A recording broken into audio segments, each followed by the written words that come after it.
বন্ধুরা, আসসালামু আলাইকুম। সবাই কেমন আছো? আশা করি সবাই ভালো আছো। আজ আমি চলে আসলাম আরেকটি রেসিপি নিয়ে। দেখো, আজ আমি চিকেন তৈরি করব, কারণ চিকেন কালিয়া বানাবো ছেলেদের জন্য। তাই এখানে 2 টুকরো চিকেন নিয়েছি। এই তো দেখো, চিকেন দুটো আমি সুন্দরভাবে ধুয়ে নিয়েছি। ধুয়ে পরিষ্কার করে এখন পানিটা ঝরিয়ে নিলাম। আর এখানে আমি দিয়ে দিচ্ছি মরিচের গুঁড়ো, দেব হলুদ গুঁড়ো, আর দিয়ে দিব পরিমাণ মতো লবণ। দিয়ে আমি এখানে আর দেব আদা বাটা, রসুন বাটা, পেঁয়াজ বাটা, গরম মশলা বাটা, আর এখানে গোলমরিচ বাটা দিয়েছি ধনিয়ার গুঁড়ো একটুখানি সাথে মিশিয়ে নিয়েছি। দেখো, সব ধরনের মশলা এখানে দিয়ে আমি ভালোভাবে মেখে নিচ্ছি। খুব সহজেই করা যায় চিকেন কালিয়া। দেখো, আমি এখন খুব ভালোভাবে মেখে নিলাম। নিয়ে এখন কিছুক্ষণের জন্য আমি ফ্রিজে রেখে দেব, কারণ এই মশলাটা সুন্দরভাবে ভিতরে ঢুকে যাবে। দেখতেই পাচ্ছ, আমি উল্টাপাল্টা করে সুন্দরভাবে মাখিয়ে নিয়েছি। দেখো, একদম নরম হয়ে গেছে, কারণ আমি ফ্রিজ থেকে এখন নামিয়ে নিলাম। আর এখন দিয়ে দিচ্ছি টক দই, দিয়ে আবার আমি ভালোভাবে মেখে নিচ্ছি। এই তো দেখতেই পাচ্ছ, আমি ভালোভাবে মিশিয়ে নিচ্ছি। এখন আমি দিয়ে দিব কুচি করা পেঁয়াজ, ভালোভাবে চটকিয়ে দেব।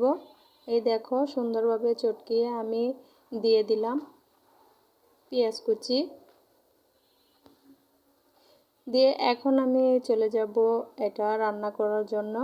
এই দেখো, আমি প্যানে তেল দিয়ে দিলাম। তেলটা যখন গরম হয়ে গেল, তখন আমি চিকেনগুলো দিয়ে দিলাম। দেওয়ার পর উপরে আমি একটু একটু করে মশলাটা মাখিয়ে দিয়েছি। এই দেখো, উল্টাপাল্টা করে আমি সুন্দরভাবে ভেজে নেব 2 পাট।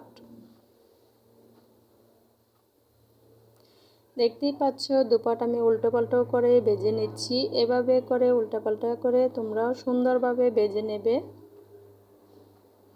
আর এখানে যে মশলাটুকু আছিল, সে মশলাটুকু আমি দিয়ে দিলাম। আর সাথে দিয়ে দিচ্ছি কাঁচামরিচ চিড়ে নিয়েছি 4 পিস, আর একটা বড় সাইজের পেঁয়াজ কুচি করে নিয়েছি। এখন একসাথে দিয়ে দিলাম, দিয়ে ভালোভাবে নেড়ে চেড়ে দিচ্ছি। সামান্য একটু পরিমাণ মতো পানি দিলাম। দেখতেই পাচ্ছ, দিয়ে আমি উল্টাপাল্টা করে নিয়েছি। এখন কিছুক্ষণের জন্য আমি ঢেকে দিলাম, যেন মাংসটা ভিতর থেকে ভালোভাবে সিদ্ধ হয়ে যায়। দেখতেই পাচ্ছ, এই তো আমার রান্নাটা কিন্তু হয়েই গেছে। দেখো, একদম ঝোলটাও শুকিয়ে গেছে, মাখা মাখা হয়ে গেছে চিকেন কালিয়া।